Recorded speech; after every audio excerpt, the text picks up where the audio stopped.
નમસ્કાર મિત્રો, હું દીપક પ્રજાપતિ પૂર્વધારણા પરીક્ષણના વ્યાખ્યાન નંબર 10માં આપનું સ્વાગત કરું છું. આજે આપણે બે પૂર્વધારણા પરીક્ષણોનો અભ્યાસ કરવાના છીએ. પહેલું છે બે ગુણધર્મો વચ્ચેની સ્વતંત્રતાનું પરીક્ષણ અને બીજું છે T test for correlation coefficient એટલે કે સહસંબંધાંકના પરીક્ષણ માટેનું ટી પરીક્ષણ. તો આપણે આ બંને પરીક્ષણોનો ઉદાહરણોના અભ્યાસથી જોઈશું કે તે પૂર્વધારણા પરીક્ષણમાં કેવી રીતે ઉપયોગી છે. તો મિત્રો, સૌપ્રથમ આપણે બે ગુણધર્મોની સ્વતંત્રતાના કાઈ-સ્ક્વેર પરીક્ષણ વિશે અભ્યાસ કરીએ. તમને યાદ હશે કે આપણે વ્યાખ્યાન નંબર 10માં કાઈ-સ્ક્વેર ગુડનેસ ઓફ ફિટ ટેસ્ટની ચર્ચા કરી. તો એ પરીક્ષણમાં આપણી પાસે એક ચલ હતો એટલે કે એક વેરિયેબલ હતો અને તે વેરિયેબલને આપણે જુદા જુદા વર્ગોમાં વિભાજિત કર્યો હતો. તો એ પ્રકારના વેરિયેબલને આપણે કેટેગરીકલ વેરિયેબલ પણ કહી શકીએ અથવા એવો ચલ કે જેને આપણે જુદા જુદા વર્ગોમાં અથવા જુદી જુદી કેટેગરીમાં વિભાજિત કરી શકીએ. તો અહીં આપણી પાસે બે ગુણધર્મો છે એટલે આપણી પાસે બે વેરિયેબલ હશે અથવા બે ચલ હશે. ધારો કે એક ચલને આપણે કેપિટલ એક્સ વડે દર્શાવીએ અને બીજા ચલને આપણે કેપિટલ વાય વડે દર્શાવીએ. તો આ બંને એક્સ અને વાય ચલો કોઈ સમષ્ટિના ધારો કે બે ગુણધર્મોને દર્શાવે છે અને આપણે એ જે બે ગુણધર્મો છે તે એકબીજાથી સ્વતંત્ર એટલે કે બંને ઇન્ડિપેન્ડન્ટ છે કે નહીં તે અંગેનું પૂર્વધારણા પરીક્ષણ કરવું છે. તો હવે અહીં આપણી પાસે સમષ્ટિમાંથી લીધેલા કોઈ નિદર્શના અવલોકનો આપ્યા હશે. તે નિદર્શના અવલોકનોમાં આ જે એક્સ ગુણધર્મ છે તે અને વાય ગુણધર્મ છે તેના જુદા જુદા કેટેગરીના અવલોકનો આપણને આપેલા હશે. ધારો કે આ બાજુ આપણને એક્સની જુદી જુદી કેટેગરી આપી છે જેને આપણે જુદી જુદી કોલમો વડે દર્શાવીએ. ધારો કે C1, C2, Cn. તે રીતે આ વાયના જુદા જુદા વર્ગો અથવા કેટેગરી આપી હશે તેને આપણે ધારો કે R1, R2, Rm વડે દર્શાવીએ. તો આપણને જે નિદર્શ આપ્યું હશે તેમાં આ બે ગુણધર્મો એક્સ અને વાય તે માટેનું આ રીતેનું ટેબલ આપ્યું હશે જેને આપણે કન્ટિન્જન્સી ટેબલ તરીકે ઓળખીશું. હવે આ ટેબલમાં આપણને એક્સ અને વાયને સંબંધિત જે આવૃત્તિઓ હશે તે અહીં આપેલી હશે. તેથી આ જે આવૃત્તિઓ નિદર્શ પરથી આવેલી છે તેમને આપણે નિરીક્ષિત અથવા ઓબ્ઝર્વડ ફ્રીક્વન્સીઝ કહીશું. તો આપણને જે નિદર્શ આપેલું હશે સમષ્ટિમાંથી બે ગુણધર્મો માટેનું તેમાં આપણી પાસે આ પ્રકારની માહિતી હશે. તેમાં જે નિદર્શમાં આ જે આંકડાઓ આપેલા હશે તે નિરીક્ષિત આવૃત્તિના હશે. ધારો કે આપણી પાસે R1, R2, Rm category Y variable માટે અને C1, C2, Cn category x variable માટે છે. તો અહીં જે નિરીક્ષિત આવૃત્તિઓ આપી હશે તેને આપણે આ રીતે દર્શાવી શકીએ. O11, O12, O12 એટલે જે પહેલી હાર અને બીજી કોલમને સંબંધિત જે નિરીક્ષિત આવૃત્તિ છે તે. એમ કરતાં કરતાં આપણે આ જે Cn અને R1ને સંબંધિત જે નિરીક્ષિત આવૃત્તિ છે તેને O1n વડે દર્શાવી શકીએ.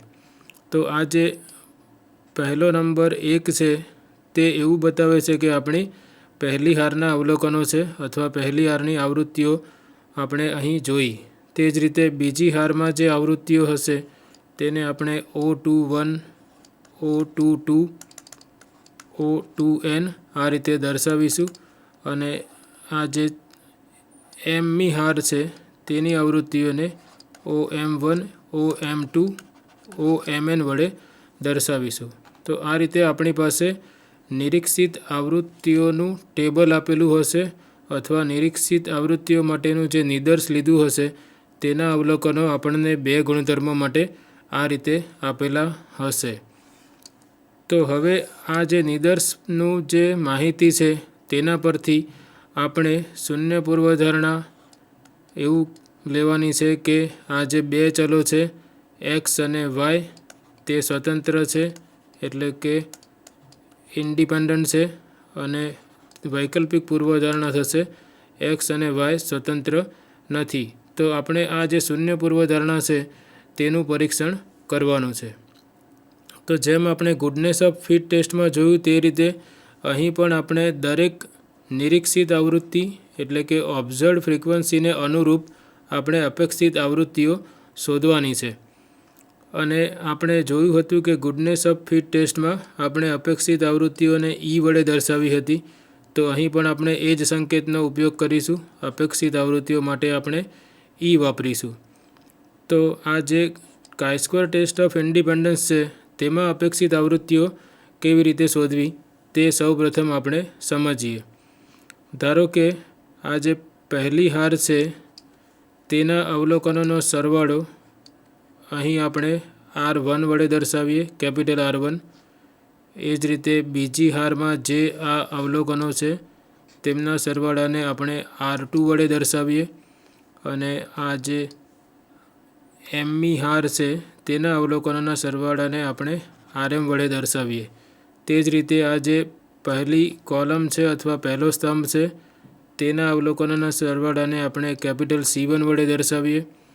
આ જે બીજી કોલમ છે, બીજો સ્તંભ છે તેના અવલોકનોના સરવાળાને કેપિટલ C2 વડે દર્શાવીએ અને આ જે છેલ્લો સ્તંભ છે તેના અવલોકનોના સરવાળાને CN વડે દર્શાવીએ.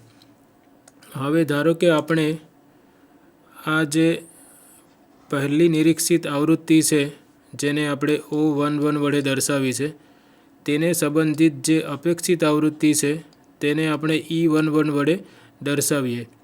અને ધારો કે આપણે E11 શોધવી છે તો આપણે આ રીતે E11 શોધીશું. આપણે પહેલાં જોઈશું કે આ જે નિરીક્ષિત આવૃત્તિ છે તે કઈ હાર અને કયા સ્તંભમાં છે. તો આ જે નિરીક્ષિત આવૃત્તિ છે એ પહેલી હાર અને પહેલા સ્તંભમાં છે. તો આપણે પહેલી હારના અવલોકનોનો સરવાળો અહીં R1 છે અને આ નિરીક્ષિત આવૃત્તિ પહેલી કોલમમાં છે એટલે કે પહેલા સ્તંભનો સરવાળો C1 છે. તો આપણે આ R1 અને C1 નો ગુણાકાર કરીને તેને અંશમાં મૂકીશું અને આ જે બધા જ અવલોકનોનો સરવાળો છે આ ટેબલમાં જે O11 થી શરૂઆત કરીને OMN સુધીના તે બધા જ અવલોકનોનો સરવાળો એ નિદર્શના કદ જેટલું થશે જેને આપણે સ્મોલ n વડે દર્શાવીશું. તો આ O11 ને સંબંધિત અપેક્ષિત આવૃત્તિ છે તે પહેલી હારના અવલોકનોનો સરવાળો ગુણ્યા પહેલા સ્તંભના અવલોકનોનો સરવાળો અને ભાગાકારમાં નિદર્શનું કદ. એ જ રીતે ધારો કે આપણે આપણી નિરીક્ષિત આવૃત્તિ O12 ને સંબંધિત અપેક્ષિત આવૃત્તિ E12 શોધવી છે. તો અહીં આપણે 1 હોવાથી આપણે પહેલી હારમાં જ છીએ. આ જે અવલોકન છે તે પહેલી હાર અને બીજા સ્તંભમાં છે. તો આપણે પહેલી હારના અવલોકનોનો સરવાળો અને ગુણાકારમાં બીજા સ્તંભના અવલોકનોનો સરવાળો એ બે અંશમાં લખીશું અને નિદર્શના કદ વડે ભાગાકાર કરીશું. તો આ રીતે આપણે સરળતાથી નિરીક્ષિત આવૃત્તિઓ પરથી અપેક્ષિત આવૃત્તિઓ શોધી શકીશું. તો ઇન જનરલ આપણે આ સૂત્ર યાદ રાખીશું. ધારો કે આપણે જે નિરીક્ષિત આવૃત્તિ છે તેને OIJ વડે દર્શાવીએ જ્યાં I એ હાર અને J સ્તંભ દર્શાવે છે. તો આ OIJ નિરીક્ષિત આવૃત્તિને સંબંધિત જે અપેક્ષિત આવૃત્તિ છે તેને આપણે EIJ વડે દર્શાવીશું અને આ EIJ શોધવા માટે આપણે આ જે આવૃત્તિ છે તે Iમી હારમાં છે એટલે આપણે જે Iમી હારના અવલોકનોનો સરવાળો છે તે લઈશું એટલે કે ith રો ટોટલ લઈશું અને ગુણાકારમાં આ જેમી કોલમ જે છે તેનો સરવાળો લઈશું એટલે કે jth કોલમ ટોટલ એટલે કે Iમી હારના અવલોકનોનો સરવાળો ગુણ્યા જેમી કોલમના અવલોકનોનો સરવાળો ભાગ્યા બધા જ અવલોકનોની કુલ સંખ્યા જે નિદર્શના કદ બરાબર થશે. તો આ રીતે આપણે જે નિરીક્ષિત આવૃત્તિઓ છે તેને સંબંધિત અપેક્ષિત આવૃત્તિઓ શોધવાની છે. બીજી આપણે જરૂર પડશે પરીક્ષણ અચળાંકનું સૂત્ર, તો પરીક્ષણ અચળાંકનું સૂત્ર આપણે વ્યાખ્યાન નંબર 9માં જે chi-square goodness of fit test માટે જોયું હતું તે જ સૂત્ર અહીં પણ આપણે એપ્લાય કરવાનું છે. એટલે કે સિગ્મા O - E સ્ક્વેર ભાગ્યા E, એટલે કે નિરીક્ષિત આવૃત્તિ અને અપેક્ષિત આવૃત્તિનો તફાવત તેનો વર્ગ અને ભાગાકારમાં અપેક્ષિત આવૃત્તિ. અને આ જે છે તે આપણે જેટલા અહીં ખાના છે, ધારો કે n ખાના છે, તો આપણે અહીં એટલે આ જે સરવાળો છે તે આપણે દરેક સંબંધિત અપેક્ષિત અને નિરીક્ષિત આવૃત્તિ માટે શોધવાનો છે. ત્યારબાદ આપણે ક્રિટિકલ પ્રદેશ શોધીશું. તો અહીં પણ આપણે ધ્યાન રાખવાનું છે, આગળના વ્યાખ્યાનની જેમ chi-square ગુડનેસ ઓફ ફિટ ટેસ્ટમાં આપણે જોયું હતું કે આપણે જે પરીક્ષણ છે તે હંમેશા જમણી બાજુનું જ પરીક્ષણ હશે, એટલે કે રાઇટ ટેલ્ડ ટેસ્ટ જ હશે. એટલે આપણો જે કટોકટીનો પ્રદેશ છે તે આ પરીક્ષણમાં પણ આપણે આ જે જમણી બાજુની પૂંછમાં જે ક્ષેત્રફળ આવે છે, ધારો કે આલ્ફા આવે છે, તો આપણે આ chi-square આલ્ફાની જમણી બાજુના પ્રદેશને જ કટોકટીના પ્રદેશ તરીકે લેવાનો છે. એટલે chi-square goodness of fit test અને chi-square ટેસ્ટ ઓફ ઇન્ડિપેન્ડન્સ બંનેમાં આપણે રાઇટ ટેલ્ડ ટેસ્ટ જ જોવાનું છે. આપણે લેફ્ટ ટેલ્ડ ટેસ્ટ અને જે ટુ ટેલ્ડ ટેસ્ટ છે તે લેવાના નથી. તો હવે આ જે ક્રિટિકલ વેલ્યુ અથવા ક્રિટિકલ કિંમત છે તે કેવી રીતે શોધવી, તો તે માટે આપણને સાર્થકતાની કક્ષા આપેલી હશે. જો ન આપેલી હોય તો આપણે 5%, એટલે કે આલ્ફા બરાબર 0.05 લઈશું. અને ડિગ્રીઝ ઓફ ફ્રીડમ માટે આપણે આ સૂત્ર યાદ રાખવાનું છે. આપણું જે નિદર્શ છે તેમાં જે હાર આપી છે તે હારની સંખ્યામાંથી 1 બાદ કરવાનું, અને જેટલી કોલમો આપી છે એટલે કે જેટલા સ્તંભો આપ્યા છે તે સ્તંભોમાંથી 1 બાદ કરવાનો, અને એ બેનો જે ગુણાકાર મળે તેને આપણે ડિગ્રીઝ ઓફ ફ્રીડમ તરીકે લઈશું. એટલે અહીંયા લખીશું હારની સંખ્યા -1 ગુણ્યા સ્તંભની સંખ્યા -1. તે આપણી ડિગ્રીઝ ઓફ ફ્રીડમ એટલે સ્વાતંત્ર્યની માત્રા થશે. અને એ સ્વાતંત્ર્યની માત્રા અને સાર્થકતાની કક્ષા માટે આપણે આ ક્રિટિકલ મૂલ્ય શોધીશું, અને તેના પરથી આપણને ખબર પડશે કે કઈ કિંમત પછીનો પ્રદેશ જે છે તે કટોકટીનો પ્રદેશ છે. તો આપણે જોયું કે આ જે બે ગુણધર્મની સ્વતંત્રતાનું પરીક્ષણ છે તે એકદમ સરળ છે. આપણે આ એક અપેક્ષિત આવૃત્તિ કઈ રીતે શોધવી તે યાદ રાખવાનું છે. અને આ જે પરીક્ષણ અચળાંકનું સૂત્ર એ આગળના વ્યાખ્યાનમાં જે ગુડનેસ ઓફ ફિટ ટેસ્ટનું સૂત્ર હતું તે જ છે. અને અહીં સ્વાતંત્ર્યની માત્રા એ R-1 ગુણ્યા C-1 છે, તે આપણે યાદ રાખવાનું છે. તો હવે આપણે એક ઉદાહરણથી આ જે chi-square ટેસ્ટ ઓફ ઇન્ડિપેન્ડન્સ છે તેનો કઈ રીતે આપણે પરીક્ષણ માટે ઉપયોગ કરવો તે જોઈએ. તો અહીં આપણને આપેલું છે કે કોઈ કંપની તેના કર્મચારીઓને એક તાલીમ એટલે કે ટ્રેનિંગ આપે છે. આ તાલીમમાં કર્મચારીની કામગીરી એટલે કે કર્મચારીનું પરફોર્મન્સ અને કર્મચારીની નોકરીમાં સફળતા, અહીં આપણને 2 ગુણધર્મો આપેલા છે. જે ટ્રેનિંગ આપે છે કંપની, તે ટ્રેનિંગમાં કર્મચારીનું પરફોર્મન્સ અને કર્મચારીની નોકરીમાં સફળતા એટલે કે સક્સેસ, એ 2 ગુણધર્મો વચ્ચે કોઈ સંબંધ છે કે કેમ તે નક્કી કરવા માટે કંપની 400 કેસનું નિદર્શ લે છે. એટલે કે નિદર્શનું કદ આપણને 400 આપેલું છે અને ટેબલમાં બતાવેલા પરિણામો મેળવે છે. તો અહીં તમે જોઈ શકશો કે આ બાજુના જે પરિણામો છે ત્યાં આપણે આ ચલ લીધો છે કર્મચારીની તાલીમમાં કામગીરી, અને અહીં નોકરીમાં સફળતા માટેનું કંપનીનું રેટિંગ આપેલું છે. તેમાં જુદી જુદી 3 કેટેગરી છે: અલ્પ સફળતા, સરેરાશ સફળતા, ખૂબ સારી સફળતા. અને અહીં કર્મચારીની તાલીમમાં કામગીરી છે તેમાં પણ 3 કેટેગરી આપી છે: સરેરાશની નીચે પરફોર્મન્સ હોય એટલે બિલો એવરેજ, સરેરાશ પરફોર્મન્સ એટલે એવરેજ પરફોર્મન્સ, અને સરેરાશની ઉપર એટલે એબોવ પરફોર્મન્સ. તો આ જે 400 કેસનું જે નિદર્શ લીધું કંપનીએ તેમાં તેને આ પ્રકારના પરિણામો મળેલા છે. તો અહીં આપણે જોઈ શકીએ છીએ કે આપણી પાસે 3 હાર છે જેમને આપણે R1, R2 અને R3 વડે દર્શાવીએ. તે જ રીતે આપણી પાસે 3 સ્તંભ છે તેમને આપણે C1, C2, C3 વડે દર્શાવીએ. તો આ જે છે તે આપણી નિરીક્ષિત આવૃત્તિ છે જે પહેલી હાર અને પહેલા સ્તંભ માટે છે એટલે આપણે તેને O11 વડે દર્શાવીએ. તે જ રીતે આ જે છે તેને આપણે O12 વડે દર્શાવીશું, પહેલી હાર અને બીજો સ્તંભ. અહીં પહેલી હાર અને ત્રીજો સ્તંભ. તે જ રીતે આ બીજી હાર માટેના જે આવૃત્તિઓ છે તેમને આપણે O21, O22 અને O23 વડે દર્શાવીશું. અને અહીં આ થશે O31, O32, O33. તો આ જે છે આપણી OIJ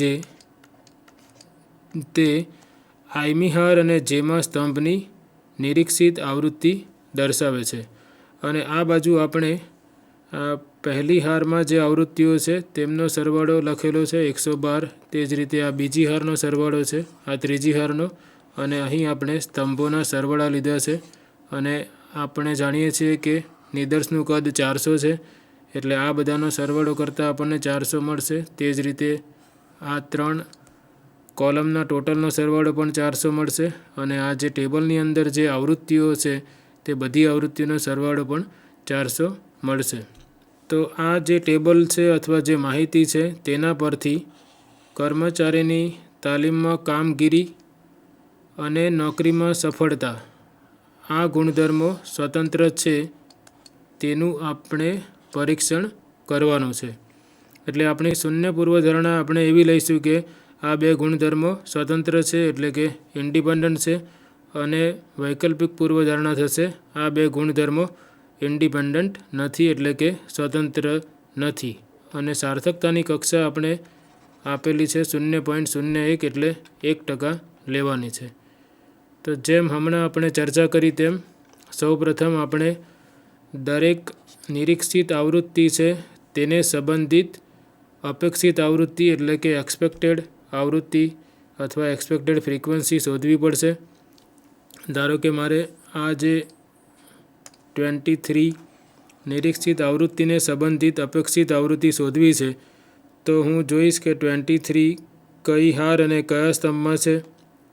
તો 23 એટલે O11 છે, તે પહેલી હાર અને પહેલા સ્તંભમાં છે. તો તેને સંબંધિત જે અપેક્ષિત આવૃત્તિ છે તેને હું E11 વડે દર્શાવીશ. અને તે પહેલી હારમાં છે એટલે પહેલી હારના અવલોકનોનો સરવાળો એ 112 છે. એ જ રીતે પહેલા સ્તંભના અવલોકનોનો સરવાળો એ 60 છે અને ભાગ્યા નિદર્શનું કદ એ 400 છે. તો આ રીતે આપણે જે પહેલી હાર અને પહેલા સ્તંભ તેને અનુરૂપ જે અપેક્ષિત આવૃત્તિ છે તે શોધીશું. તે જ રીતે ધારો કે આપણે આ જે નિરીક્ષિત આવૃત્તિ છે તેને સંબંધિત અપેક્ષિત આવૃત્તિ શોધવી છે. તો અહીં આપણે જોઈ શકીએ છીએ કે આ ત્રીજી હાર અને બીજા સ્તંભમાં છે. તો ત્રીજી હારના અવલોકનોનો સરવાળો 121 છે એટલે આપણે આ જે આપણને E32 મળશે તે 121 એટલે ત્રીજી હારનો સરવાળો અને બીજી કોલમનો સરવાળો એ બેનો ગુણાકાર એટલે 121 ગુણ્યા 188. તે જે ગુણાકાર મળે તેને 400 વડે ભાગતા મળશે. તો આ રીતે આપણે બધી જ અપેક્ષિત આવૃત્તિઓની ગણતરી અહીં આ ટેબલમાં કરેલી છે. આ જે મૂલ્યો છે તે આપણા અપેક્ષિત આવૃત્તિના મૂલ્યો છે E11, E12, E13. તે જ રીતે આપણે આ બધા મૂલ્યોને દર્શાવી શકીએ. તો આ રીતે સૌથી પહેલું કામ આપણે આ જે અપેક્ષિત આવૃત્તિઓ છે તે શોધવાનું કરીશું. અને હવે આપણે જોયું તેમ આપણી જે શૂન્ય પૂર્વધારણા છે તે તાલીમમાં કામગીરી અને નોકરીમાં સફળતા આ બે ગુણધર્મો સ્વતંત્ર છે તેવું થશે. એટલે કે આ બે ગુણધર્મો ઇન્ડિપેન્ડન્ટ છે તેવું થશે અને તાલીમમાં કામગીરી અને નોકરીમાં સફળતા આ બે ગુણધર્મો સ્વતંત્ર નથી તે આપણી વૈકલ્પિક પૂર્વધારણા થશે. આપણે સાર્થકતાની કક્ષા આપેલી છે જે 0.01 છે. હવે પછીનું જે પગથિયું છે તેમાં આપણે પરીક્ષણ અચળાંકનું સૂત્ર શોધવાનું છે. પરીક્ષણ અચળાંકનું મૂલ્ય શોધવાનું છે અને એ આપણને ખબર છે કે આ સૂત્રથી આપણે શોધી શકીએ પરીક્ષણ અચળાંકનું મૂલ્ય. તે પહેલાં આપણે જે અપેક્ષિત આવૃત્તિઓ શોધી છે તે બધી જ 5 અથવા 5 કરતાં મોટી છે તે ચકાસી લેવાનું રહેશે. અહીં તમે જોઈ શકો છો કે બધી જ અપેક્ષિત આવૃત્તિઓ છે તે 5 કરતાં મોટી છે. જો અપેક્ષિત આવૃત્તિઓમાંથી કોઈ આવૃત્તિ 5 કરતાં ઓછી હોય તો આપણે આ chi-square પરીક્ષણ વાપરી શકતા નથી. એટલે આપણે હંમેશા જેવી અપેક્ષિત આવૃત્તિઓ શોધીએ તરત જ ચકાસી લઈશું કે બધી અપેક્ષિત આવૃત્તિઓ 5 અથવા 5 કરતાં મોટી છે. તો હવે આપણી પાસે નિરીક્ષિત આવૃત્તિને સંબંધિત અપેક્ષિત આવૃત્તિઓ આપણે શોધી છે તે બધાનો આપણે અહીં ઉપયોગ કરીશું એટલે આપણને પરીક્ષણ અચળાંકનું મૂલ્ય મળશે. જેમ કે આ બે તમે જોઈ શકો છો, આ જે છે 23 એ પહેલી હાર અને પહેલા સ્તંભની નિરીક્ષિત આવૃત્તિ છે અને આ 16.80 છે એ પહેલી હાર અને પહેલા સ્તંભની અપેક્ષિત આવૃત્તિ છે. એ બેના તફાવતનો વર્ગ લીધો છે અને E11 વડે ભાગાકાર કર્યો છે તે તમે અહીં જોઈ શકો છો. આ અપેક્ષિત આવૃત્તિઓનું કોષ્ટક છે તેમાં O11 બરાબર 23 છે. તેને સંબંધિત અપેક્ષિત આવૃત્તિ છે 16.80 એટલે એ બેનો તફાવત લઈને 16.80 વડે ભાગાકાર કરેલો છે. તે જ રીતે આ પણ આપણે જોઈ શકીએ. આ જે પહેલી હાર અને બીજા સ્તંભમાં જે નિરીક્ષિત આવૃત્તિ છે તે 60 છે. તેને સંબંધિત અપેક્ષિત આવૃત્તિ છે તે 52.64 છે. એટલે 60 અને 52.64નો તફાવત લીધો અને એ તફાવતનો વર્ગ લીધો અને 52.64 વડે ભાગાકાર કર્યો. તો આ રીતે આપણે chi-square પરીક્ષણ અચળાંકનું મૂલ્ય આ બંને જે અપેક્ષિત અને નિરીક્ષિત આવૃત્તિઓની જે કિંમતો છે તેનો ઉપયોગ કરીને અહીં શોધ્યું છે જે આપણને chi-square બરાબર 20.1788 જેટલું મળે છે. હવે પરીક્ષણ અચળાંકનું મૂલ્ય શોધ્યા પછી આપણે કટોકટીનો પ્રદેશ નક્કી કરવાનો છે. તે માટે આપણે સાર્થકતાની કક્ષાની જરૂર પડશે.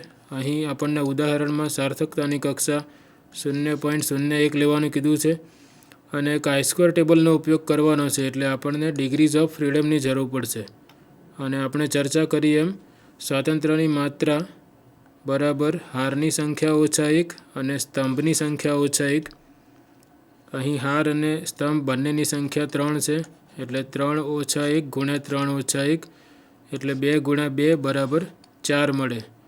એટલે આપણે હવે chi-square ટેબલમાંથી આલ્ફા બરાબર 0.01 અને 4 સ્વતંત્રની માત્રા માટે જે કિંમત મળે તે શોધીશું અને તે આપણી chi-square ક્રિટિકલ કિંમત થશે. તો અહીં આપણે chi-square ટેબલમાં પહેલાં 0.01 ક્યાં છે તે જોવું પડશે. આ જે કિંમતો છે તે આલ્ફાની આપેલી છે. અહીં આલ્ફા બરાબર 0.01 અહીં છે અને ડિગ્રીઝ ઓફ ફ્રીડમમાં આપણે 4 લેવાના છે. તો હવે આપણે આ હારમાં જ્યાં સુધી 0.01 મળે ત્યાં સુધી જઈએ અને આ બાજુ 4 ડિગ્રીઝ ઓફ ફ્રીડમ સુધી જઈએ તો આપણને 13.277 મળે છે જે 2 દશાંશ સ્થળ સુધી 13.28 જેટલું થશે. તો એ થયું આપણું જે chi-square ક્રિટિકલ મૂલ્ય જે આલ્ફા બરાબર 0.01 અને 4 જોતાં આપણને 13.28 મળે છે. અને chi-squareની જે શોધેલી કિંમત છે પરીક્ષણ અચળાંક પરથી પરીક્ષણ અચળાંકનો ઉપયોગ કરીને જે chi-square આપણે મેળવ્યું છે તે પરીક્ષણ અચળાંકનું મૂલ્ય 20.17 88 આપે છે અને તમે જોઈ શકો છો કે આ જે કિંમત છે તે આ કિંમત અથવા આ કિંમત કરતાં વધુ છે. એટલે આપણે કહી શકીએ કે આપણે કટોકટીના પ્રદેશમાં છીએ. જો આપણે chi-square વક્ર આ રીતે રફલી જોઈએ તો આપણો કટોકટીનો પ્રદેશ છે તે આટલો થશે. આ જે કિંમત છે તે chi-square ક્રિટિકલ કિંમત છે તે આપણને મળે છે 13.28 જેટલી. તેની જમણી બાજુનો પ્રદેશ થશે કટોકટીનો પ્રદેશ અને પરીક્ષણ અચળાંકનું મૂલ્ય આપણને મળે છે 20.1788. તે ધારો કે અહીં ક્યાંક છે. એટલે કે પરીક્ષણ અચળાંકનું મૂલ્ય આ જે ક્રિટિકલ કિંમત છે તેના કરતાં વધુ છે. chi-square is greater than chi-square 0.014 degrees of freedom. માટે આપણે શૂન્ય પૂર્વધારણાનો અસ્વીકાર કરીએ છીએ. હવે આપણી શૂન્ય પૂર્વધારણા શું હતી? તો આ જે બે ચલ છે, એક ચલ છે કર્મચારીની તાલીમમાં કામગીરી એટલે કે પરફોર્મન્સ અને બીજો ચલ છે તેની સફળતા નોકરીમાં. એ બે ગુણધર્મો સ્વતંત્ર છે અને આપણો નિર્ણય એવો છે કે આપણે શૂન્ય પૂર્વધારણાનો અસ્વીકાર કરીએ છીએ. એટલે આપણે કહી શકીએ કે નિદર્શ પરથી જે પુરાવા મળે છે તે વૈકલ્પિક પૂર્વધારણાને સમર્થન કરે છે. એટલે કે તાલીમમાં કામગીરી અને નોકરીમાં સફળતા આ બે ગુણધર્મો સ્વતંત્ર નથી તેનું સમર્થન કરતા પુરાવા આપણને આ નિદર્શ પરથી મળે છે. તો આ રીતે આપણે chi-square ટેસ્ટ ઓફ ઇન્ડિપેન્ડન્સનો ઉપયોગ કરીને બે ગુણધર્મો સ્વતંત્ર છે કે નહીં તે અંગેનું પરીક્ષણ કરી શકીએ. આપણે એકવાર જોઈ લઈએ. આપણને આ પ્રકારનું નિદર્શ આપેલું હશે જેમાં બે ચલ હશે. આ બાજુ ચલ એકના જુદી જુદી કેટેગરી આપી હશે, અહીંયા ચલ બેની જુદી જુદી કેટેગરી આપી હશે અને તેને અનુરૂપ આપણને અહીં નિરીક્ષિત આવૃત્તિઓ આપી હશે. તો સૌ પ્રથમ આપણે દરેક નિરીક્ષિત આવૃત્તિને સંબંધિત અપેક્ષિત આવૃત્તિ શોધીશું. અપેક્ષિત આવૃત્તિ શોધવા માટે આપણે આ સૂત્ર યાદ રાખીશું. અહીં i એ આયમી હાર દર્શાવે છે. તો અહીં આયમી હારનું ટોટલ લઈશું, ith રો ટોટલ. તેને આપણે આ કોલમ છે એ જે કોલમ છે તો jth કોલમના ટોટલ સાથે ગુણાકાર કરીશું અને ભાગાકારમાં આપણે લખીશું નિદર્શનું કદ. આ રીતે આપણે દરેક ઓબ્ઝર્વડ ફ્રીક્વન્સીને અનુરૂપ એક્સપેક્ટેડ ફ્રીક્વન્સી શોધીશું અને પરીક્ષણ અચળાંકનું સૂત્ર આપણે યાદ રાખીશું chi-square બરાબર સિગ્મા ઓબ્ઝર્વડ માઇનસ એક્સપેક્ટેડ ફ્રીક્વન્સીનો વર્ગ ભાગ્યા expected frequency. Degrees of freedom આપણે યાદ રાખીશું r-1 ગુણ્યા c-1 અને સાર્થકતાની કક્ષા આપેલી હશે તેનો ઉપયોગ કરીને આપણે chi-squareની ક્રિટિકલ કિંમત જે ડિગ્રીઝ ઓફ ફ્રીડમ મળે તેને સંબંધિત શોધીશું. અને જો આ chi-square પરીક્ષણ અચળાંકનું મૂલ્ય chi-square આલ્ફા કરતાં વધુ થાય તો આપણે શૂન્ય પૂર્વધારણાનો અસ્વીકાર કરીશું. તો આ રીતે આપણે chi-square ટેસ્ટ ઓફ ઇન્ડિપેન્ડન્સનો ઉપયોગ કરીને બે ગુણધર્મોની સ્વતંત્રતાનું પરીક્ષણ કરી શકીએ. હવે આપણે એક બીજું ઉદાહરણ અહીંયા જોઈએ. ઉદાહરણ નંબર 2. એક રાજકીય દરખાસ્ત ઉપર લોકમત જાણવા માટે પસંદ કરેલા 3000 વ્યક્તિઓની મુલાકાતમાં તેમના વલણ અંગેની માહિતી નીચે પ્રમાણે મળી. તે ઉપરથી વ્યક્તિની જાતિ અને વ્યક્તિના વલણ વચ્ચે સંબંધ નથી. એટલે આ બે ગુણધર્મો જાતિ અને વલણ સંબંધ નથી. તેનો અર્થ એ થાય કે એ બે ગુણધર્મો સ્વતંત્ર છે. એ સમર્થન મળે છે કે કેમ તે તપાસો. એટલે આપણા જે બે ગુણધર્મો છે અહીં વ્યક્તિની જાતિ અને વ્યક્તિનું વલણ છે. વ્યક્તિના વલણને જુદી જુદી 3 કેટેગરીમાં અહીં વિભાજિત કર્યું છે. ધારો કે વ્યક્તિનું વલણ તરફેણમાં છે, વિરુદ્ધમાં છે અને અનિશ્ચિત છે. અને જાતિમાં પુરુષ અને સ્ત્રી લીધા છે.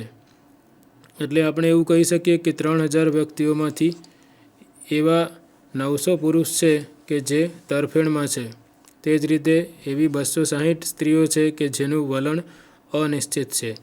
તો આ જે આપણને માહિતી આપી છે તેમાં જે આ સંખ્યા છે પુરુષ અને સ્ત્રીની તે આપણી ઓબ્ઝર્વડ ફ્રીક્વન્સીઝ એટલે કે નિરીક્ષિત આવૃત્તિઓ થશે. હવે આપણે સૌપ્રથમ અપેક્ષિત આવૃત્તિઓ કઈ રીતે શોધીશું? તો ધારો કે આ 900ને સંબંધિત અપેક્ષિત આવૃત્તિ શોધવી છે તો 900 જે હારમાં છે તે હારનો સરવાળો અને 900 જે કોલમમાં છે તે કોલમનો સરવાળો એ બેનો ગુણાકાર લઈશું એટલે 1600 ગુણ્યા 1600 અને ભાગ્યા નિદર્શનું કદ જે 3000 છે.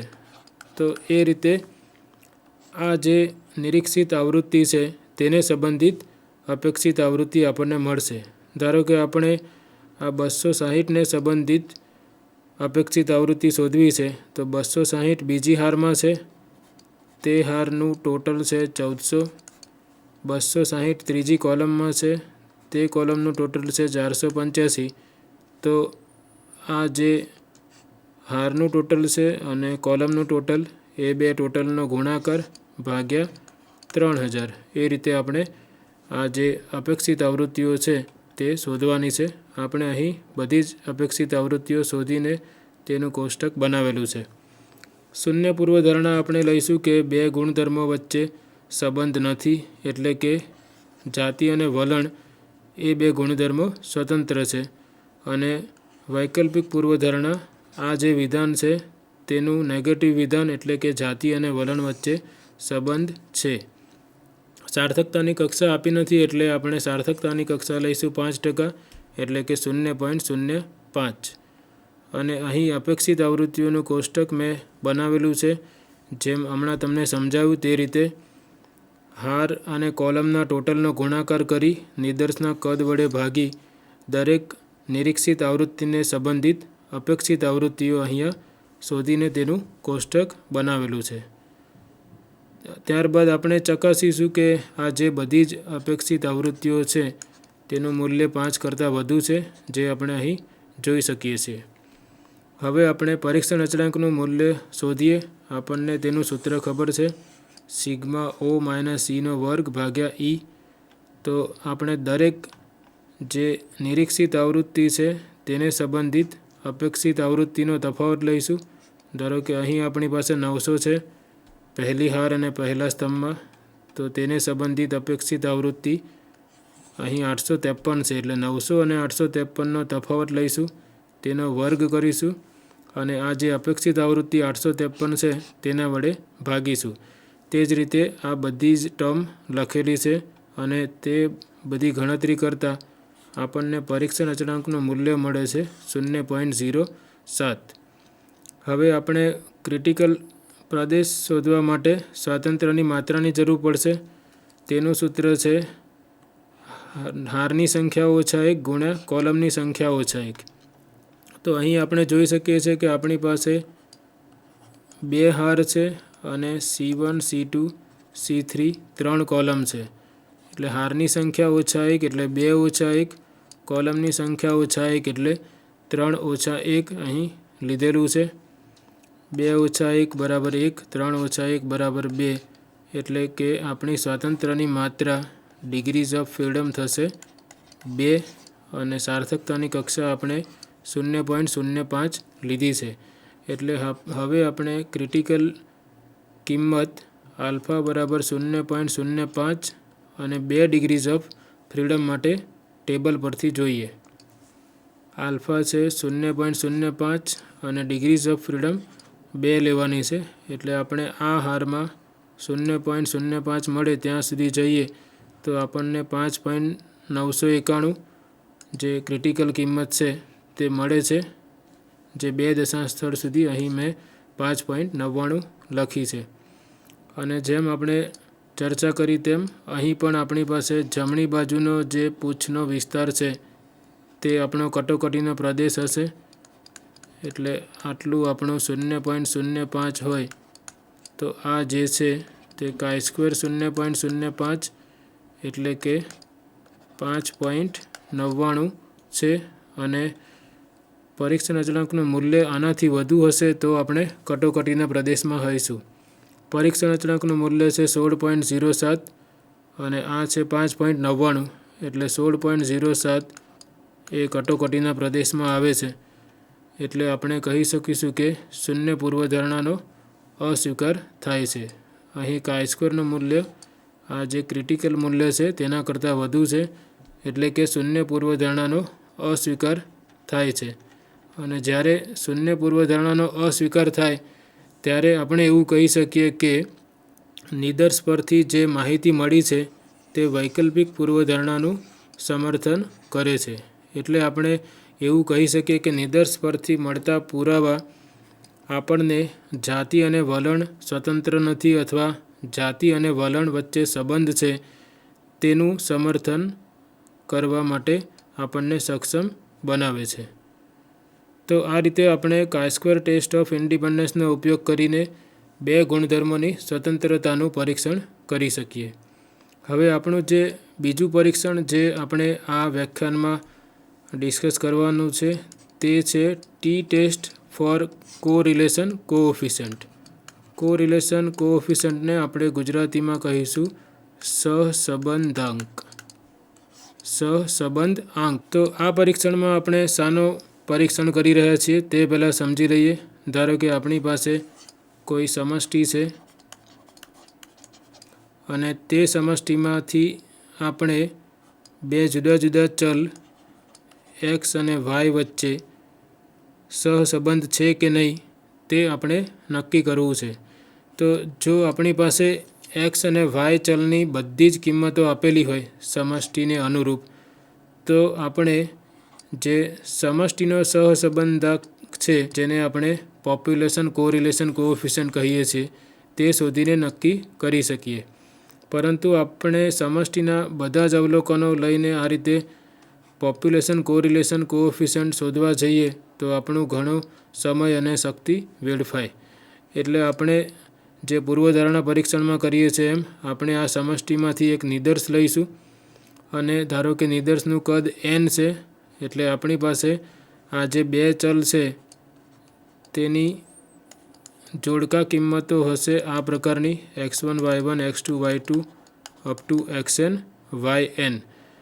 તો આ n કિંમતો છે જે x અને y ચલોની, તેના પરથી આપણે નિદર્શ સહસંબંધાંક શોધીશું. તેને આપણે rxy અથવા ખાલી r વડે દર્શાવીશું. તો નિદર્શ પરથી મળેલા અવલોકનો પરથી આપણે rનું મૂલ્ય શોધીશું એટલે કે સેમ્પલ કોરિલેશન કોએફિશિયન્ટ શોધીશું અને પછી આપણે આ જે સમષ્ટિનો જે કોરિલેશન કોએફિશિયન્ટ છે તેના અંગેનું અનુમાન જે છે તેનું પરીક્ષણ કરીશું. તો આપણે શૂન્ય પૂર્વધારણા એવી લઈશું કે સમષ્ટિના બે ચલો વચ્ચે કોઈ સંબંધ નથી એટલે કે પોપ્યુલેશન કોરિલેશન કોએફિશિયન્ટ શૂન્ય છે. અને વૈકલ્પિક પૂર્વધારણા આપણી ત્રણ પ્રકારની અહીં હોઈ શકે. ધારો કે શૂન્યથી જુદું છે, શૂન્ય કરતાં ઓછું છે અથવા શૂન્ય કરતાં વધુ છે. તો જ્યારે પણ આપણને T test for correlation coefficient એટલે કે સહસંબંધાંક માટેનું ટી પરીક્ષણનો દાખલો હશે ત્યારે આપણને જે સમષ્ટિના બે ચલો છે તે બે ચલો માટેનું એક નિદર્શ લીધું હશે. તેમાં આ પ્રકારની જોડકા કિંમતો આપી હશે અને જો આપણને આ પ્રકારના અવલોકનો આપેલા હોય તો તમે યુનિટ નંબર 3માં આ જે સેમ્પલ કોરિલેશન કોએફિશિયન્ટ શોધવા માટેનું સૂત્ર છે તેનો ઉપયોગ કરીને rનું મૂલ્ય મેળવી શકશો. ઘણી વખત આપણને જે દાખલો આપ્યો હશે તેમાં સીધું આપણને સેમ્પલ કોરિલેશન કોએફિશિયન્ટ એટલે કે rની કિંમત આપેલી હશે. તો rની કિંમત આપી હશે, નિદર્શનું કદ આપ્યું હશે અને તે પરથી તમારે શૂન્ય પૂર્વધારણા કે સમષ્ટિના બે ચલો વચ્ચે સહસંબંધ નથી એટલે કે પોપ્યુલેશન કોરિલેશન કોએફિશિયન્ટ શૂન્ય છે તેનું પરીક્ષણ કરવાનું છે. તો અહીં પરીક્ષણ અચળાંકનું સૂત્ર શું થશે તો આપણે યાદ રાખીશું ટી બરાબર સેમ્પલ કોરિલેશન કોએફિશિયન્ટ ઓછા પોપ્યુલેશન કોરિલેશન કોએફિશિયન્ટ વર્ગમૂળમાં n ઓછા 2 અને નીચે વર્ગમૂળમાં લખીશું 1 ઓછા rનો વર્ગ. આ જે છે તે આપણા T test for correlation coefficient માટે પરીક્ષણ અચળાંકનું સૂત્ર થશે. હવે જ્યારે આપણી શૂન્ય પૂર્વધારણા આપણે આ જે પોપ્યુલેશન કોરિલેશન કોએફિશિયન્ટ શૂન્ય છે એ સાચી માનીએ છીએ ત્યારે અહીં આપણે આ જે પોપ્યુલેશન કોરિલેશન કોએફિશિયન્ટ છે તેનું મૂલ્ય શૂન્ય લઈશું. એટલે આપણું જે સૂત્ર થશે એ ટી બરાબર આર ગુણ્યા વર્ગમૂળમાં n-2 ભાગ્યા વર્ગમૂળમાં 1 - r². હવે જ્યારે આપણે ટી ટેસ્ટનો ઉપયોગ કરીશું ત્યારે વૈકલ્પિક પૂર્વધારણા જે પ્રકારની હશે તેના પરથી આપણે જે સાર્થકતાની કક્ષા છે તેને 2 ભાગમાં વહેંચવી કે નહીં તે નક્કી કરીશું અને પછી આપણે ટીની ક્રિટિકલ કિંમત જેને ટી આલ્ફા વડે દર્શાવીએ છીએ તે શોધીશું. પણ આપણે જ્યારે ટી ટેસ્ટનો ઉપયોગ કરીએ છીએ ત્યારે પણ આપણને સ્વાતંત્ર્યની માત્રાની જરૂર પડે છે. તો આગળના જે વ્યાખ્યાનો હતા તેમાં જ્યારે આપણે ટી ટેસ્ટ વાપર્યો હતો ત્યારે આપણે જોયું હતું કે એક સમષ્ટિ માટે આપણે ટી ટેસ્ટ લીધો હતો n-1. પણ અહીં આપણી પાસે 2 ચલ છે x અને y. એટલે આપણે અહીં ટી ટેસ્ટ જે અહીં વાપરીએ છીએ તેમાં ડિગ્રીઝ ઓફ ફ્રીડમ સ્વાતંત્ર્યની માત્રા લેવાના છીએ n-2.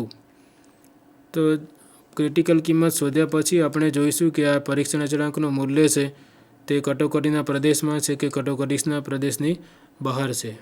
તો હવે આપણે એક ઉદાહરણના ઉપયોગથી આ T test for correlation coefficient કઈ રીતે ઉપયોગ કરવો તેનો અભ્યાસ કરીએ. અહીં આપણને આપેલું છે કે દ્વિચલીય સામાન્ય સમષ્ટિમાંથી લેવામાં આવેલા નિદર્શનું કદ 15 છે. તમને યાદ હશે કે જ્યારે આપણે ટી ટેસ્ટનો ઉપયોગ કરતા હોઈએ ત્યારે આપણે એક સમષ્ટિ વિશે એક અનુમાન રાખીએ છીએ કે સમષ્ટિનું જે વિતરણ છે તે સામાન્ય વિતરણ છે. એટલે કે સમષ્ટિનું જે ડિસ્ટ્રીબ્યુશન છે તે નોર્મલ ડિસ્ટ્રીબ્યુશન છે. તો તે ધારણા અહીં પણ આપણે રાખવાની છે તો જ આપણે ટી ટેસ્ટનો ઉપયોગ કરી શકીશું. અને અહીં આપણને એવું કહ્યું છે કે આપણી પાસે 2 ચલવાળી એક સમષ્ટિ છે જેનું વિતરણ સામાન્ય વિતરણ એટલે કે નોર્મલ ડિસ્ટ્રીબ્યુશન છે અને તેમાંથી n બરાબર 15 કદનું એક નિદર્શ લેવામાં આવેલું છે. આ નિદર્શનો સહસંબંધાંક એટલે કે સેમ્પલ કોરિલેશન કોએફિશિયન્ટ આપણને આપ્યો છે r બરાબર 0.5. હવે r બરાબર 0.5 જે છે એ 0 કરતાં જુદો છે. એટલે નિદર્શ પરથી જે માહિતી છે તે આપણને એવું સૂચવે છે કે જે 2 ચલ વચ્ચે સંબંધ હોઈ શકે. એટલે કે સેમ્પલ કોરિલેશન કોએફિશિયન્ટ 0 નથી. એટલે જે 2 ચલની આપણે વાત કરી રહ્યા છીએ ધારો કે x અને y એ 2 ચલ વચ્ચે સહસંબંધ છે તેવું આપણને નિદર્શ પરથી મળતા પુરાવા પરથી ખ્યાલ આવે છે. તો હવે આ નિદર્શ પરથી જે પુરાવા મળે છે તેના પરથી સમષ્ટિમાં પણ ચલો વચ્ચે સહસંબંધ છે એવું કહી શકાય તેવું આપણને પૂછ્યું છે. એટલે કે આરનું મૂલ્ય 0થી જુદું છે તો જે પોપ્યુલેશન કોરિલેશન કોએફિશિયન્ટ છે તેનું મૂલ્ય પણ 0 કરતાં જુદું હશે તેવું આપણે કહી શકીએ કે નહીં તે આપણે આ ટેસ્ટનો ઉપયોગ કરીને નક્કી કરવાનું છે. તો હંમેશા આપણી જે શૂન્ય પૂર્વધારણા હશે તે એવી જ હશે કે સમષ્ટિના ચલો વચ્ચે સહસંબંધ નથી. એટલે કે સમષ્ટિનો જે સહસંબંધાંક છે તે 0 છે. અને અહીં આપણને પૂછ્યું છે કે શું આ પરથી સમષ્ટિમાં ચલો વચ્ચે સહસંબંધ છે એવું કહી શકાય. એટલે અહીં આપણે એવું માની શકીએ કે સમષ્ટિમાં ચલો વચ્ચે સહસંબંધ છે અથવા નથી. એટલે આપણી જે વૈકલ્પિક પૂર્વધારણા છે તે 2 પુચ્છવાળી થશે અને આ જે પરીક્ષણ થશે તેને આપણે દ્વિપુચ્છ પરીક્ષણ કહીશું. અહીં આપણને સાર્થકતાની કક્ષા આપી નથી એટલે આપણે આલ્ફા બરાબર 0.05 લઈશું અને નિદર્શનું કદ 15 આપ્યું છે. એટલે આપણી જે સ્વાતંત્ર્યની માત્રા છે એ 15 - 2 એટલે 13 થશે. અને પછી આપણે શૂન્ય પૂર્વધારણા સાચી છે તેવું માનીને પરીક્ષણ અચળાંકનું મૂલ્ય આ સૂત્રનો ઉપયોગ કરીને શોધીશું. આ સૂત્ર આપણે યાદ રાખવાનું છે. તો આ બધી જ ગણતરી મેં અહીં કરી રાખી છે. શૂન્ય પૂર્વધારણા આપણે આ રીતે લઈએ. સમષ્ટિમાં ચલો વચ્ચે સહસંબંધ નથી અને વૈકલ્પિક પૂર્વધારણા છે એમાં આપણે આ જે વિધાન છે તેનું નિષેધ વિધાન, નેગેટિવ વિધાન એટલે કે સમષ્ટિમાં ચલો વચ્ચે સહસંબંધ છે. શૂન્ય પૂર્વધારણા સમષ્ટિમાં ચલો વચ્ચે સહસંબંધ નથી એટલે કે પોપ્યુલેશન કોરિલેશન કોએફિશિયન્ટ શૂન્ય છે. વૈકલ્પિક પૂર્વધારણા સમષ્ટિમાં ચલો વચ્ચે સહસંબંધ છે એટલે કે પોપ્યુલેશન કોરિલેશન કોએફિશિયન્ટ શૂન્ય કરતાં જુદો છે. સાર્થકતાની કક્ષા આપણને આપી નથી એટલે આપણે લઈએ આલ્ફા બરાબર 0.05. પરીક્ષણ અચળાંકનું સૂત્ર છે ટી બરાબર r ઓછા રો સ્ક્વેર રૂટ n-2 ભાગ્યા વર્ગમૂળમાં 1 ઓછા r સ્ક્વેર. અને જ્યારે આપણે પૂર્વધારણા પરીક્ષણ કરીએ છીએ ત્યારે આપણે શૂન્ય પૂર્વધારણા સાચી છે તેવું અનુમાન કરીને આપણે તેનું પરીક્ષણ કરીએ છીએ. એટલે આપણે અહીં રો બરાબર 0 મૂકતા આપણને ટી બરાબર આ સૂત્ર મળશે. હવે આપણી પાસે આરની કિંમત આપેલી છે. r 0.5 છે, n બરાબર 15 છે. તે અહીં આપણે મૂકીએ આ સૂત્રમાં. r બરાબર 0.5, n બરાબર 15 મૂકીએ અને ગણતરી કરતાં આપણને પરીક્ષણ અચળાંકનું મૂલ્ય આટલું મળે છે 2.0818. હવે આપણે નક્કી કરવાનો છે ક્રિટિકલ પ્રદેશ અથવા કટોકટીનો પ્રદેશ. અહીં જે વૈકલ્પિક પૂર્વધારણા છે તે દ્વિપુચ્છ પ્રકારની છે એટલે કે ટુ ટેલ્ડ છે. એટલે આપણી જે સાર્થકતાની કક્ષા છે 0.05 તેને આપણે બે સરખા ભાગમાં વિભાજિત કરીશું. એટલે કે આપણે જે ટી વક્ર છે તેની બંને પૂંછમાં 0.025 જેટલું ક્ષેત્રફળ છે તેને આપણે કટોકટીના પ્રદેશ તરીકે લઈશું. અહીં આપણે તે દર્શાવ્યું છે. આ જે વક્ર છે એ ટી વક્ર છે. તેમાં આપણે આ રીતે જમણી બાજુ અને ડાબી બાજુ 0.025 જેટલું ક્ષેત્રફળ લીધું છે. તે આપણો કટોકટીનો પ્રદેશ થશે. આ 0.025ને સંબંધિત જે કિંમત છે તેને ટી 0.025 અથવા આપણે ટી આલ્ફા બાય 2 વડે દર્શાવી છે. અને આપણે જાણીએ છીએ કે ટી વક્ર સિમેટ્રી ધરાવે છે એટલે આ કિંમત થશે -t આલ્ફા બાય 2. હવે આપણે ટુ ટેલ્ડ ટેસ્ટ છે એટલે 5% ટુ ટેલ્ડ માટે અને 1 ટેલ્ડ માટે 2.5% ટેબલમાં જોઈશું.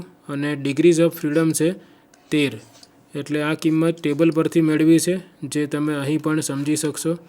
ડિગ્રીઝ ઓફ ફ્રીડમ 13 છે અને ટુ ટેલ્ડ ટેસ્ટમાં 5% અને 1 ટેલ્ડ ટેસ્ટમાં 2.5%. એટલે આપણે આ કોલમ જોવાની છે ડિગ્રીઝ ઓફ ફ્રીડમ 13 આવે ત્યાં સુધી, એટલે આટલે સુધી.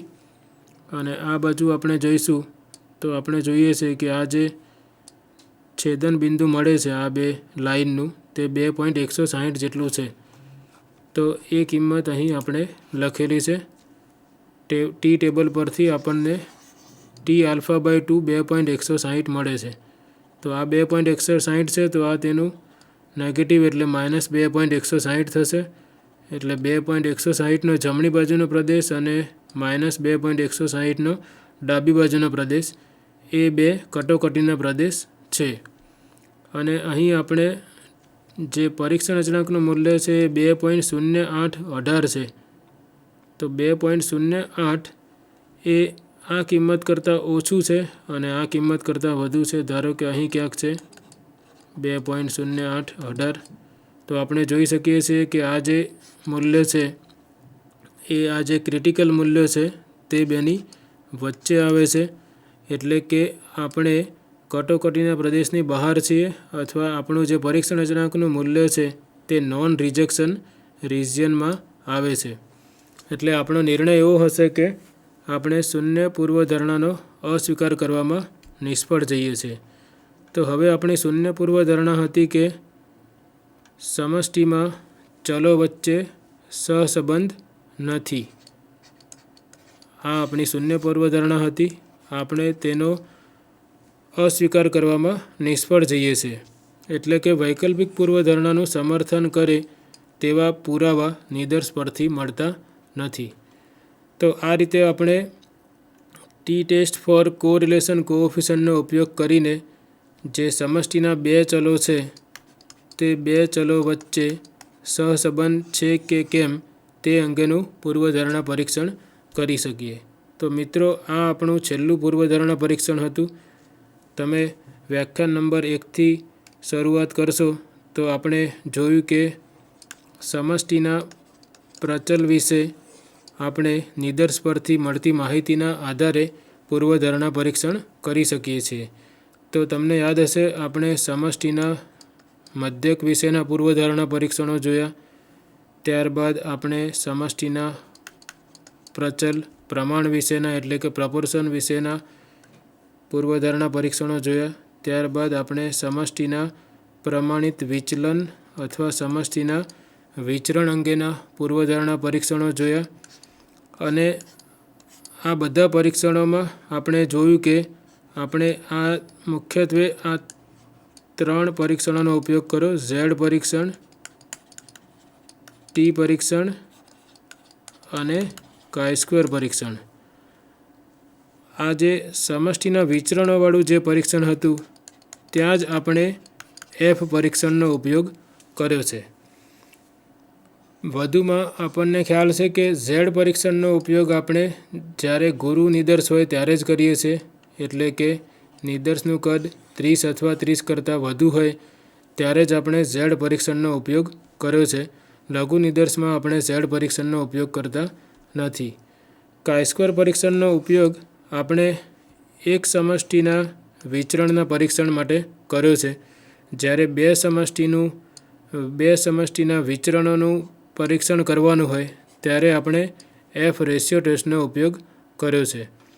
અને chi-square પરીક્ષણનો ઉપયોગ આપણે અહીં આજે જોયું જેમ ગુડનેસ ઓફ ફિટ ટેસ્ટ અને chi-square ટેસ્ટ ઓફ ઇન્ડિપેન્ડન્સ ત્યાં પણ કર્યો છે. chi-square પરીક્ષણ 3 જગ્યાએ આપણે વાપર્યું છે. પહેલાં આપણે સમષ્ટિના વિચરણના પરીક્ષણ માટે chi-square ટેસ્ટનો ઉપયોગ કર્યો હતો, જેને આપણે chi-square test four population variance તરીકે ઓળખ્યું હતું. ત્યારબાદ આપણે chi-square test for goodness of fit એટલે કે અન્વયોજનની યોગ્યતાના પરીક્ષણ માટે કર્યો. અને આજે આપણે chi-square ટેસ્ટનો ઉપયોગ ટેસ્ટ ઓફ ઇન્ડિપેન્ડન્સ તરીકે કર્યો. એટલે કે બે ગુણધર્મો સ્વતંત્ર છે કે કેમ તે અંગેના પરીક્ષણ માટે કર્યો. અને બાકીના જે ટેસ્ટ છે ઝેડ ટેસ્ટ તેનો ઉપયોગ આપણે આજે મધ્યક અને સમષ્ટિના પ્રમાણો માટે કર્યો. ટી ટેસ્ટનો ઉપયોગ પણ આપણે જ્યારે લઘુ નિદર્શ હોય ત્યારે મધ્યક માટે કર્યો હતો. તો આ રીતે આપણે બધા જ પૂર્વધારણા પરીક્ષણો જોયા. તેમાં જે બધા પરીક્ષણોમાં જે સામાન્ય બાબતો હતી તેમાં સૌથી પહેલાં શૂન્ય અને વૈકલ્પિક પૂર્વધારણા નક્કી કરવી. ત્યારબાદ સાર્થકતાની કક્ષા જો ન આપેલી હોય તો આપણે 0.05 લીધી હતી. ત્યારબાદ આપણે પરીક્ષણ અચળાંકનું મૂલ્ય શોધ્યું, જેને આપણે ટેસ્ટ સ્ટેટિસ્ટિક કહેતા હતા. અને પરીક્ષણ અચળાંકનું મૂલ્ય શોધ્યા બાદ આપણે આપેલી સાર્થકતાની કક્ષાનો ઉપયોગ કરીને કટોકટીનો પ્રદેશ નક્કી કર્યો. તો જ્યારે પરીક્ષણ અચળાંકનું મૂલ્ય કટોકટીના પ્રદેશમાં આવે છે ત્યારે આપણે કહીએ છીએ કે શૂન્ય પૂર્વધારણાનો અસ્વીકાર થાય છે. અને જ્યારે પરીક્ષણ અચળાંકનું મૂલ્ય કટોકટીના પ્રદેશમાં આવતું નથી ત્યારે આપણે કહીએ છીએ કે શૂન્ય પૂર્વધારણાનો અસ્વીકાર કરવામાં આપણને નિષ્ફળતા મળે છે. તો મિત્રો, આપણે ક્યારેય એવું કહેતા નથી કે શૂન્ય પૂર્વધારણાનો સ્વીકાર થાય છે. આપણે આવા જ શબ્દો વાપર્યા છે. આ તમારે ખાસ યાદ રાખવાનું છે. તમારો જે નિર્ણય છે તે હંમેશા બે પ્રકારનો હશે: શૂન્ય પૂર્વધારણાનો અસ્વીકાર થાય છે અથવા આપણે શૂન્ય પૂર્વધારણાનો અસ્વીકાર કરવામાં નિષ્ફળ જઈએ છીએ. કારણ કે આપણે સાર્થકતાની કક્ષા આલ્ફા જે છે તે આપણને એવું કહે છે કે આ દરેક પ્રકારના પૂર્વધારણા પરીક્ષણમાં થોડું જોખમ રહેલું છે અથવા થોડી ભૂલ થવાની શક્યતા રહેલી છે કે ક્યારેક આપણું જે શૂન્ય પૂર્વધારણા સાચી હોય અને આપણે તેનો અસ્વીકાર પણ કરી દઈએ. તો એ જે ભૂલ થવાની જે પ્રમાણ છે તે આપણે લઈને આ બધા પરીક્ષણો કરીએ છીએ. એટલે આ બધા પરીક્ષણોમાં આપણે 100% આપણા નિર્ણય વિશે સાચા છીએ તેવું કહી શકાય નહીં. જ્યારે આપણે આલ્ફા બરાબર 0.05 લઈએ ત્યારે આપણે એવું કહી શકીએ કે આપણે 95% ચોક્કસ છીએ કે આપણો નિર્ણય સાચો છે. જ્યારે પૂર્વધારણા પરીક્ષણમાં આપણે આલ્ફા બરાબર 0.01 લઈએ ત્યારે આપણે 99% ચોક્કસ છીએ કે આપણો નિર્ણય સાચો છે. એટલે જ આપણે સાર્થકતાની કક્ષા દરેક પૂર્વધારણા પરીક્ષણમાં લઈએ છીએ જે પરીક્ષણમાં જે ભૂલો થવાની સંભાવના રહેલી છે તેનું પ્રમાણ દર્શાવે છે. તો દરેક પૂર્વધારણા પરીક્ષણ માટે તમારે સૌપ્રથમ નિદર્શનું કદ છે એ 30 અથવા 30 કરતાં વધુ કે ઓછું છે તે નક્કી કરવાનું છે. તેના આધારે તમે નક્કી કરી શકશો કે કયા પરીક્ષણનો તમારે ઉપયોગ કરવાનો. અને જ્યારે તમારી પાસે આ પ્રકારના જે પરીક્ષણો છે જેમાં તમે જે સમષ્ટિનું વિતરણ જ્ઞાત નથી તો તમે સમષ્ટિ કોઈ ચોક્કસ વિતરણને અનુસરે છે તેવું ચકાસવા માગો છો ત્યારે ગુડનેસ ઓફ ફિટ ટેસ્ટનો ઉપયોગ કરો છો. તમને 2 ગુણધર્મો આપેલા હોય x અને y, તે સ્વતંત્ર છે કે કેમ તે પરીક્ષણ કરવા માટે આ જે ટેસ્ટ ઓફ ઇન્ડિપેન્ડન્સ છે તેનો ઉપયોગ કરો છો. અને બંને જે ટેસ્ટ છે તેમાં તમે જોયું કે પરીક્ષણ અચળાંકનું સૂત્ર સરખું જ છે, સિગ્મા O - E નો વર્ગ ભાગ્યા E. અને જે આપણે છેલ્લું પૂર્વધારણા પરીક્ષણ જોયું તેને આપણે T test for correlation coefficient કહ્યું. તો ત્યાં આપણે શું કરીએ છીએ, સમષ્ટિમાંથી n કદનું નિદર્શ લઈએ છીએ અને એ નિદર્શનો સહસંબંધાંક જે મળે તેના પરથી આપણે સમષ્ટિનો જે સહસંબંધાંક છે તે શૂન્ય છે કે કેમ તે અંગેનું પરીક્ષણ કરીએ છીએ. તો મિત્રો તમારે ધ્યાન રાખવાનું છે કે આ જે પૂર્વધારણા પરીક્ષણના તબક્કાઓ છે તે બધામાં સરખા જ છે.